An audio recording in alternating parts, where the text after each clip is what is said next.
Hello everyone, welcome to my channel Get Concepts Clear. So students, आज से मैं इस चैनल पे क्लास 12th इकोनॉमिक्स का कोर्स स्टार्ट करने जा रही हूँ, जिसमें मैं यूनिट वाइज और चैप्टर वाइज एक एक कंसेप्ट आपको समझाऊंगी। आई होप कि आपको समझ में आएगा। अगर कोई डाउट रह जाता है तो आप मुझे कमेंट सेक्शन में पूछ सकते हैं, और अगर आपको लगता है कि इसमें इम्प्रूवमेंट की ज़रूरत है या और बेटर तरीके से आपको समझ में आ सकता है, तो आप बेझिझक होकर अपनी राय मुझे कमेंट सेक्शन में बता सकते हैं। ठीक है। So as you can see, class 12th macro economics, unit 1 national income and related aggregates, and chapter 1 introduction. In this video we are going to discuss meaning and principal concerns of macroeconomics, difference between micro and macroeconomics, scope of macroeconomics, and significance or importance of macroeconomics. It is made up of two words, macro and economics. Alright, macro plus economics. Macro is derived from a Greek word macros, which means large. Plus economics. What is economics? You have studied in class 11th. Economics is a branch of social science which helps in decision making in case of limited resources, unlimited wants, and alternative uses of resources. जैसा कि आप लोगों ने class 11th में पढ़ा होगा कि तीन चीज़ें होती है, लिमिटेड रिसोर्सेज, हमारी अनलिमिटेड इच्छाएं, और अल्टरनेटिव यूजेस ऑफ रिसोर्सेज, मतलब एक चीज़ को हम बहुत सारी जगहों पे यूज़ कर सकते हैं। इन तीनों की वजह से हमारे सामने आती है समस्या कि हमारे पास जो रिसोर्सेज अवेलेबल हैं, जो साधन हैं, उसका इस्तेमाल कहाँ पर करें। तो वो डिसीजन लेने में हमें हेल्प करता है इकोनॉमिक्स। ठीक है। अब ये समस्या जब एक इंडिविजुअल लेवल पे आती है तो उसे बोला जाता है माइक्रो इकोनॉमिक्स। ठीक है। माइक्रो, MICRO, आई से याद रखिएगा, इंडिविजुअल। और यही समस्या जब पूरी इकोनॉमी के लेवल पर आती है, इकोनॉमी के लेवल पर आप बोलेंगे कि रिसोर्सेज तो बहुत सारे हो जाएंगे, सबको इकट्ठा कर दो तो, लेकिन फिर इच्छाएं भी तो बहुत सारी हो जाएंगी। जब एक पर्सन की इच्छाएं अनलिमिटेड हैं तो इतने सारे करोड़ों लोग हैं, इनकी इच्छाएं भी अनलिमिटेड हैं। तो जो समस्या है स्कैरसिटी की, चॉइस की, वो पूरी इकोनॉमी के लेवल पे भी होती है ना, और ज़्यादा होती है। तो जब पूरी इकोनॉमी के लेवल पे जब ये समस्या होती है और इसका समाधान किया जाता है, तो वो किसका पार्ट बन जाता है? वो मैक्रो इकोनॉमिक्स का पार्ट बन जाता है। ठीक है स्टूडेंट्स। सो हम क्या बोल सकते हैं कि मैक्रो इकोनॉमिक्स क्या है? मैक्रो इकोनॉमिक्स एक ब्रांच है इकोनॉमिक्स की ही, जो किसके साथ डील करती है? जो पूरी इकोनॉमी के साथ डील करती है, लार्ज लेवल पे पूरी इकोनॉमी के साथ जो डील करती है, और पूरी इकोनॉमी की प्रॉब्लम्स को जो सॉल्व करती है। जैसे कि how an economy is functions, कैसे इकोनॉमी फंक्शन करती है, how can it be regulated, कैसे इसको रेगुलेट किया जाए कि जो इकोनॉमिक ग्रोथ है वो मैक्सिमम हो, सबको सेटिस्फाई किया जा सके पूरी इकोनॉमी को। How can the economy be stable, और ग्रोथ के साथ साथ स्टेबिलिटी रहे, इकोनॉमी में स्थिरता रहे, मतलब इन्फ्लेशन और डिफ्लेशन की जो सिचुएशन है वो कम से कम रहे। ठीक है। एक डेफिनेशन देख लेते हैं जिससे आपको और अच्छे से क्लियर हो जाएगा। तो MH स्पेंसर, इन्होंने क्या कहा है? Macroeconomics is concerned with economy as a whole और large segment of it. In macroeconomics, attention is focused on such problems as the level of unemployment, the rate of inflation, the nation's total output, and other matters of economy-wide significance. All right, तो इन्होंने क्या कहा है? Macro economics इस पूरी economy के साथ deal करती है, उसके लार्ज सेगमेंट के साथ डील करती है, और इसमें जो पूरे इकोनॉमी के बेसिस पे प्रॉब्लम्स हैं, जैसे कि अनएम्प्लॉयमेंट की, महंगाई के दर की, टोटल जो आउटपुट है, नेशनल इनकम है उसकी, उन सब की बात की जाती है। Clear? Next topic is difference between micro and macroeconomics. So the first point is meaning.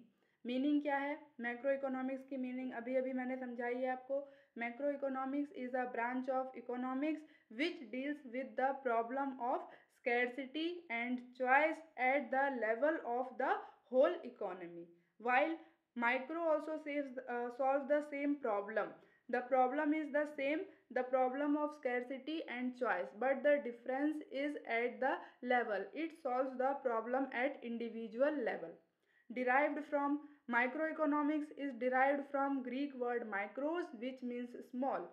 Macroeconomics is derived from Greek word macros, which means large. Macro में याद रखिएगा A से. A aggregate. Aggregate means total.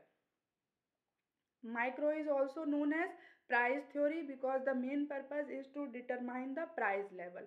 Macro is also known as income and employment theory because the main purpose is to determine the level of income and employment in the economy. We will discuss about this chapter in the coming videos. तो अभी के लिए बस आप नाम इसके पढ़ लीजिए. Method of study.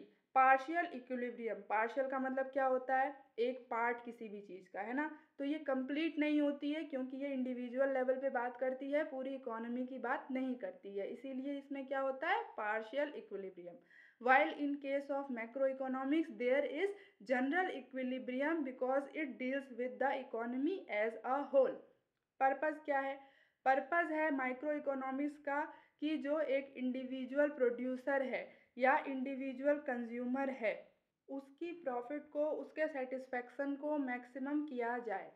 और मैक्रो का पर्पस क्या है? Growth of all individuals and stability in the whole economy. ये किसी इंडिविजुअल की बात नहीं करती है ना, तो इसका पर्पस है कि पूरी की पूरी कंट्री, पूरी की पूरी इकोनॉमी स्टेबल हो और उसकी ग्रोथ हो.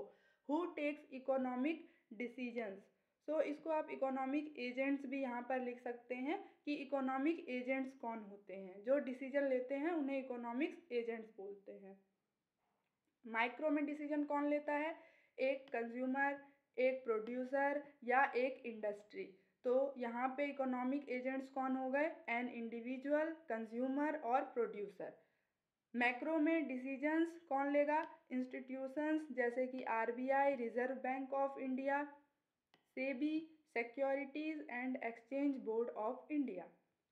Seventh point is aggregation of economic units. तो ये पॉइंट क्या कह रहा है?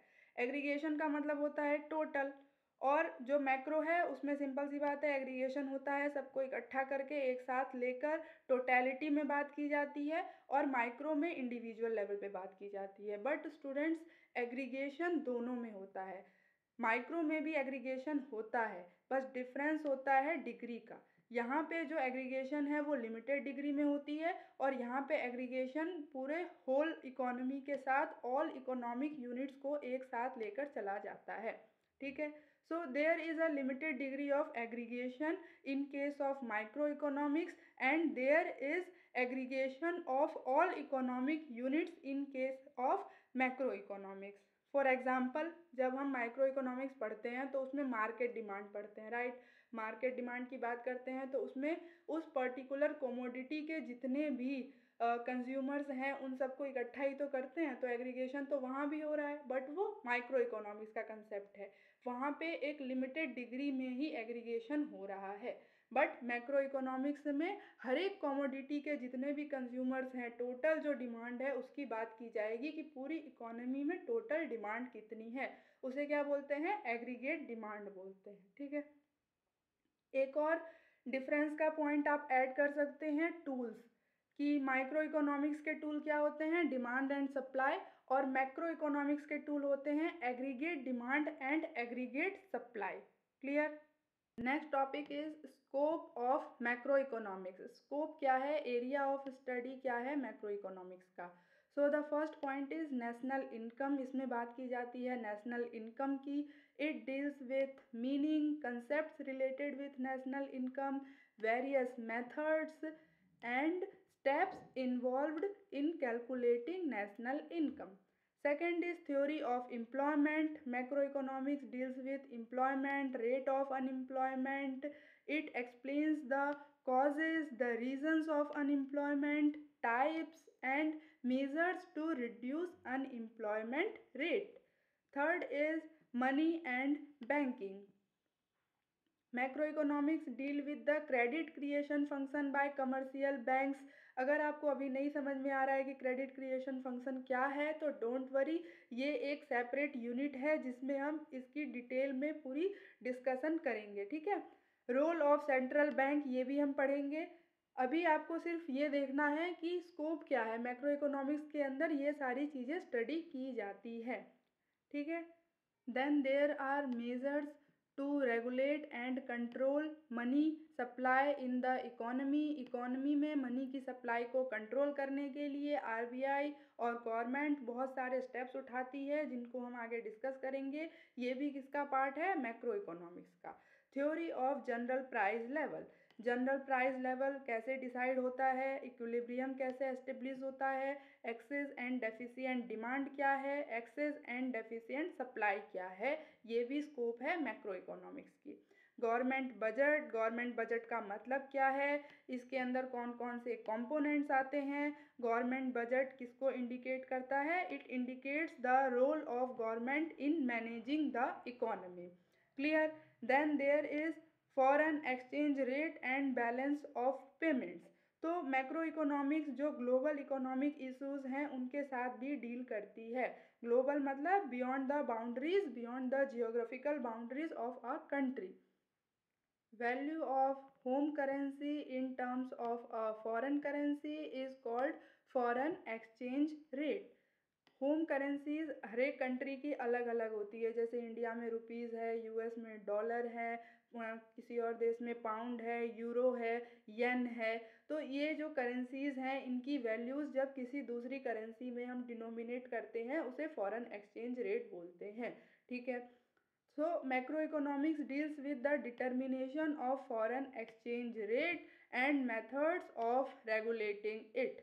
Then there is BOP, balance of payment. ये क्या है? एक फाइनेंशियल स्टेटमेंट है जो कि दिखाता है कि पूरे साल में फाइनेंशियल ईयर में एक कंट्री के रेजिडेंट्स और बाकी जितने भी नॉन रेजिडेंट्स हैं, मतलब एक कंट्री का दूसरे देशों के साथ जो भी ट्रांजैक्शन हुआ है पूरे फाइनेंशियल ईयर में, उस स्टेटमेंट को कहते हैं economic transactions of a country with rest of the world, balance of payment, BOP. Then next topic is significance of macro economics. Significance मतलब क्या होता है? इम्पॉर्टेंस. इम्पॉर्टेंस क्या है मैक्रो इकोनॉमिक्स की, इसका अध्ययन हमें क्यों करना ज़रूरी है. तो स्टूडेंट्स 1936 से पहले मैक्रो इकोनॉमिक्स एक सेपरेट ब्रांच नहीं थी. ठीक है. मतलब इसको पढ़ा जाता था लेकिन माइक्रो का ही पार्ट इसको माना जाता था कि माइक्रो के जो कंसेप्ट्स हैं, माइक्रो में जैसे डिमांड और सप्लाई के रूल चलते हैं और ये इक्विलिब्रियम वहाँ पे एस्टेब्लिश होता है जहाँ पे demand is equals to supply. और जो इक्विलिब्रियम है वो अपने आप एस्टेब्लिश हो जाएगा क्योंकि डिमांड इंक्रीज होगी तो प्राइस इंक्रीज हो जाएगी. प्राइस इंक्रीज होने से लोग चीज़ों को खरीदना कम कर देंगे और जिसकी वजह से डिमांड कम हो जाएगी. सप्लाई के साथ भी सिमिलरली यही कंडीशन होगी और डिमांड और सप्लाई अपने आप इक्विलिब्रियम में आ जाएंगे. कहने का मतलब कि हर एक इकोनॉमिक एजेंट है वो अपना बेस्ट सेटिस्फैक्शन देखते हुए डिसीजन लेगा और उसके डिसीजन लेने की वजह से जो इकोनॉमी है वो अपने आप ही इक्विलिब्रियम में रहेगी. बट स्टूडेंट्स हुआ ये कि 1930s में ग्रेट डिप्रेशन आया था. डिप्रेशन मतलब महामंदी आई थी और उस टाइम पे जो ये कंसेप्ट था कि माइक्रो इकोनॉमिक्स के जो प्रिंसिपल्स हैं वही मैक्रो इकोनॉमिक्स पर भी लागू होंगे, वो पूरी तरीके से फेल हो गया क्योंकि यूएस में, यूनाइटेड स्टेट्स में और जितनी भी डेवलप्ड कंट्रीज़ है उसमें एकदम से डिमांड बहुत कम हो गई. डिमांड के कम होने से क्या हुआ कि आउटपुट कम हो गया, प्रोडक्शन कम हो गया. अब प्रोडक्शन जब कम होगा तो लोगों की ज़रूरत नहीं होगी फैक्ट्रीज़ को, तो एम्प्लॉयमेंट रेट कम हो गई. एम्प्लॉयमेंट रेट कम होने से क्या हुआ? आउटपुट कम हो गई और फिर से डिमांड कम हो गया. तो ये एक साइकिल चलने लगा और इससे पूरी इकोनॉमी को उबारना, बाहर निकालना बहुत मुश्किल हो गया। तो उस टाइम पे जे.एम. कीन्स ने अपनी एक बुक लॉन्च करी थी, general theory of employment, money and interest. उस बुक में उन्होंने मैक्रो इकोनॉमिक्स के कंसेप्ट को पहली बार इंट्रोड्यूस किया था। उसमें उन्होंने एग्रीगेट डिमांड, एग्रीगेट सप्लाई की बात करी थी और ये सजेस्ट किया था कि इस डिप्रेशन को कम करने के लिए गवर्नमेंट को इन्वेस्ट करना होगा। गवर्नमेंट के ह्यूज इन्वेस्टमेंट से इस डिप्रेशन से डील किया जा सकता है। तो 1936 में मैक्रो इकोनॉमिक्स को एक सेपरेट ब्रांच के रूप में एस्टेब्लिश किया गया था through a book launched by J.M.. Keynes. Clear? तो जो चीज़ें माइक्रो लेवल पे लॉजिकल हैं, सही है, वो मैक्रो लेवल पे लॉजिकल हो ऐसा ज़रूरी नहीं है। इसे क्या बोलते हैं? Micro macro paradox.